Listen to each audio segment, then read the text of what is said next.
nós estamos num ponto em que, para entender, nós precisamos entender um pouco também da economia.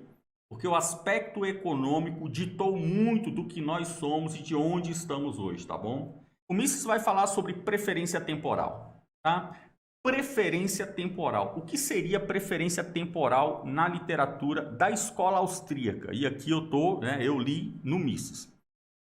Preferência temporal é o seguinte: você tem na economia um grupo de pessoas que não necessita, não deseja ter um gasto, um dispêndio de dinheiro no exato momento em que nós estamos falando aqui, no tempo presente. Então você tem numa sociedade um grupo de pessoas que não quer, não deseja consumir agora.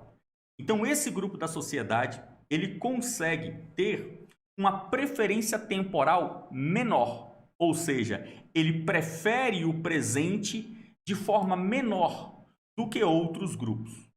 Você tem na sociedade também um grupo com uma altíssima taxa de preferência temporal. Que grupo é esse? É o grupo que prefere o tempo presente, ele quer tudo agora. Aí a escola austríaca vai desenvolver gráficos, vai desenvolver uma teoria para explicar sobre isso. Eu vou tentar resumir aqui de uma forma bem simples. A preferência temporal, ela se dá da seguinte forma. Todos nós, ao longo da nossa vida, nós vamos vivendo. E na nossa vida, nós também temos uma relação constante com o dinheiro. Desde que você é um bebezinho até você morrer velho, você tem uma relação com o dinheiro. E o dinheiro, naturalmente, ao longo do tempo, ele reage à preferência temporal. De forma que as pessoas que têm uma alta taxa de preferência temporal, ou seja, as pessoas que precisam do dinheiro agora, para essas pessoas, o dinheiro tem um valor X. As pessoas que têm uma baixa taxa de preferência temporal, ou seja, as pessoas que não precisam gastar o dinheiro agora, o dinheiro delas tem um valor X mais 1, 2, 3, 4, 5, a depender do tempo em que ela vai gastar esse dinheiro. Então, basicamente, nós temos as pessoas que precisam de dinheiro agora. Para essa pessoa, R$100 valem R$100. E para as pessoas que não precisam de dinheiro agora, eles vão precisar de dinheiro ou eles vão querer gastar o seu dinheiro apenas daqui a 5 anos. Quanto vale R$100 para essa pessoa? Vale 105, 110, 120. Então, essa lógica da economia é uma lógica própria que, inclusive, lida com o sistema financeiro de empréstimos. Então, o que você tem? Uma pessoa que, nós estamos aqui na escola, por exemplo, nós temos aqui na escola pessoas que trabalham com investimento. Então, a pessoa está lá, pega o seu dinheiro, ele não está precisando gastar todo o seu dinheiro hoje, o que ele faz? Ele investe o dinheiro dele. Então, ele pega uma parte do seu dinheiro e coloca numa carteira de ações, ele vai investir aquele dinheiro na bolsa, em investimento, CDB, enfim, a forma de investimento que for, ele vai investir o dinheiro. O que ele está fazendo com aquilo? Ele investindo o dinheiro dele, ele está transformando o dinheiro. Transformando o dinheiro de 100 para 110, de 1.000 para 1.100, para 1.050, para 1.200, a depender do investimento que ele faz.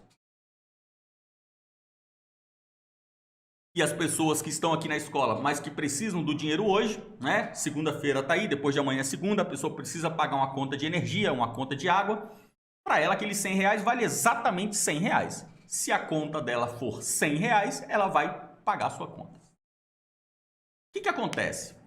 Acontece que nós temos em todo o terceiro mundo, e aqui nós vamos falar propriamente do Brasil, um grupo de pessoas que precisa do dinheiro agora. Ou seja, é um grupo de pessoas que tem uma alta taxa de preferência temporal. Ela prefere o agora. Então, ela prefere o tempo presente com um custo, com um valor menor, do que um tempo futuro com um valor maior. Para ela importa o tempo presente.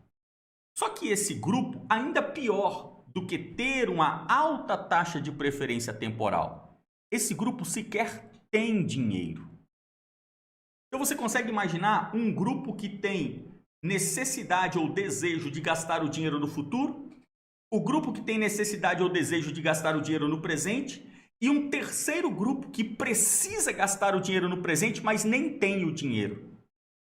Então, o que a escola austríaca vai entender? Vai entender que há aqui uma oferta e uma demanda no sistema financeiro para que pessoas que não precisam do dinheiro agora, ou seja, pessoas que têm uma baixa preferência temporal, possam deixar esse dinheiro na mão de gestores, e esses gestores podem emprestar esse dinheiro para pessoas que têm alta taxa de preferência temporal e não têm dinheiro. Nascem então os empréstimos. Os empréstimos vão funcionar da seguinte forma. Se você teria uma linha do tempo, né? Vamos imaginar aqui um gráfico, né? Se você tem uma linha do tempo, você parte aqui do zero e caminha até um tempo de 10 anos, um tempo futuro.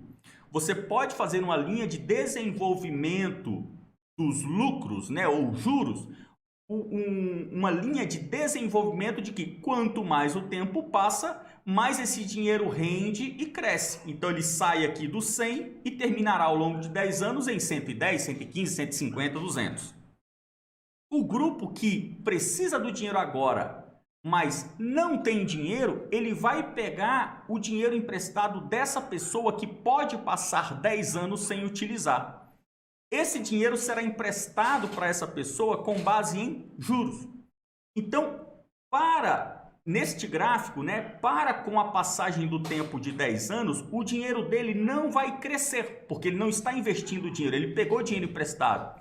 O dinheiro vai fazer o quê? Ele vai, ao invés de crescer no investimento, ele vai crescer para baixo, né? Ele vai crescer com os juros. Então, daqui 10 anos, não é que os 100 reais dele vão valer 110, 120, 150. Os 100 reais dele que ele não tinha e pegou emprestado, daqui 10 anos gerou uma dívida para ele de 120, 150, 200. Então, essa teoria de preferência temporal é uma teoria importantíssima para que a gente entenda por quê. Porque em cima dessa teoria da escola austríaca, uma teoria econômica, passou a ser estudada e aplicada na sociologia. Então, a aplicação sociológica do estudo econômico de preferência temporal vai falar sobre um outro fenômeno, que é um fenômeno muito interessante, que é abordado nesse livro aqui, que é sensacional, esse livro, já comentei sobre ele, que é o Democracia, o Deus que Falhou. Então, nesse livro aqui, do Hermann Hoppe, nesse livro tem uma discussão interessante sobre o desenvolvimento das sociedades, falando sobre preferência temporal. Então, mais um livro que eu indico para vocês aqui. Na sociologia, quando se aplica a teoria da preferência temporal, vai se chegar a um ponto chamado processo civilizatório. O que é um processo civilizatório? Processo civilizatório é um processo pelo qual todas as sociedades desenvolvidas, todas as sociedades ricas, que têm uma economia familiar bem-sucedida, todas essas sociedades passaram em algum momento da sua história por um processo civilizatório. E o processo civilizatório é justamente a redução da taxa de preferência temporal. Isso aqui que a gente está falando, eu vou entrar agora em história, mas isso aqui que a gente está falando é algo que é meio chato. É economia, né? Economia é um saco. É algo meio chato, mas que explica muito de quem nós somos. Um processo civilizatório de uma sociedade, ele precisa necessariamente passar por uma redução da taxa de preferência temporal. Por quê?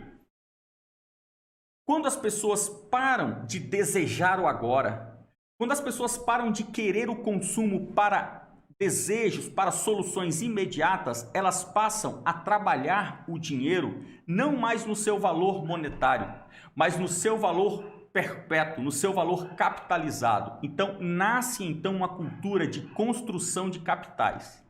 Construção de capitais, um nome muito íntimo de todos nós, a gente ouve falar disso o tempo todo, sobre capitalismo. O que é o capitalismo? O capitalismo é justamente esta ação, esta compreensão do que é a aplicação dos valores monetários na aquisição de bens perpétuos, não em consumo. mas em bens perpétuos. E toda sociedade desenvolvida, ela passa por um processo civilizatório onde ela baixa a sua taxa de vontade do agora. Para isso, nós precisamos não dar dinheiro para as pessoas. Porque quando você disponibiliza dinheiro para as pessoas, mas elas têm uma alta taxa de preferência temporal, o que elas fazem? Elas gastam dinheiro. Então, todos nós conhecemos muito bem, por exemplo, né, a nossa infância, todos nós já fomos crianças, a gente sabe como é. Né? Quando você é criança, seu pai te fala, né, olha, eu vou te dar uma caixa de chocolate hoje. Ou então, se você esperar o dia do salário do papai, ao invés de te dar uma caixa de chocolate, eu vou te levar na sorveteria e vou te dar uma caixa de chocolate, vou te dar sorvete, a gente vai no shopping, vai jogar videogame, vai fazer um monte de coisa. O que a criança prefere sempre? Ela prefere o agora. Porque a criança, naturalmente, ela não entende o que é presente e futuro. Então, a criança ela é totalmente absorvida por sua preferência temporal. A criança sempre quer o agora, porque para ela só existe o agora. Quando você tem uma sociedade com alta taxa de preferência temporal, você tem uma sociedade infantil. Você tem uma sociedade culturalmente, mentalmente infantil, ainda vive como uma criança. E essa sociedade tende a fazer o quê? Tende a viver para o agora. E como uma sociedade infantil pode viver o agora se nenhuma criança tem dinheiro? Ela fica o tempo todo pegando recursos de outro. Gente, entender isso é vital para entender o Brasil. Por quê? Nós estamos aqui, já falei para vocês, sobre o futuro que se aparenta aí, né? que se coloca à porta no Brasil. O futuro do nosso país é negro. Negro, porque nós estamos quebrados, ninguém tem dinheiro para nada, e o governo brasileiro não quer tratar o povo brasileiro como criancinha. Ele quer tratar o povo brasileiro como deficientes mentais, incapazes de qualquer coisa. Então, o que o Estado está fazendo? Está injetando dinheiro em uma sociedade com a taxa de preferência temporal mais alta do planeta. É o povo brasileiro. Sabe, não é difícil você conhecer pessoas que, independente do tempo que a pessoa está vivendo, ela está sempre gastando tudo que ela tem. Todos nós brasileiros temos isso conosco. Né? Você fala assim, poxa, eu estou quebrado, né? Estou sem dinheiro hoje. Tá, e se eu te desse R$1.000? Você, na hora, você já pensa, se eu tivesse R$1.000, eu teria feito não sei o quê? Teria pagado a conta tal?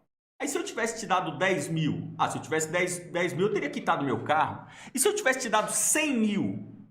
Com 100 mil eu já resolvia logo lá a quitação da minha casa. E se eu te desse 1 milhão? Não, com 1 milhão eu já saía dessa minha casa, já comprava outro, já teria um carro.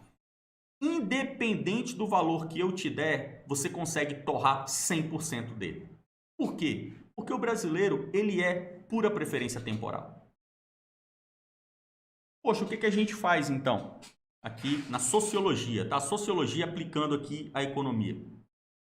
O que a sociologia vai entender? Ela vai entender que um povo com alta taxa de preferência temporal não pode receber dinheiro. Ele tem que receber cultura. Da mesma forma que um pai faz com seu filho. O que um pai faz com o filho? O filho quer tudo. Ele quer bicicleta, videogame, quer ir para Disney. O que o pai faz? O pai dá tudo para ele? Não, o pai não dá nada. O pai ensina. Não, filhão, não é assim não. Aqui papai teve que trabalhar para ganhar esse dinheiro. E aí você vai educando o teu filho. Para que você está educando o teu filho? Você não gosta dele? Por que você não dá viagem para Disney? Não, porque eu quero baixar a taxa de preferência temporal do meu filho. Para quê? Para que ele seja um adulto bem-sucedido. Para que ele seja um estudante feliz, um marido feliz, uma esposa feliz, para que ele seja um profissional realizado. Ele precisa ter uma taxa de preferência temporal baixa.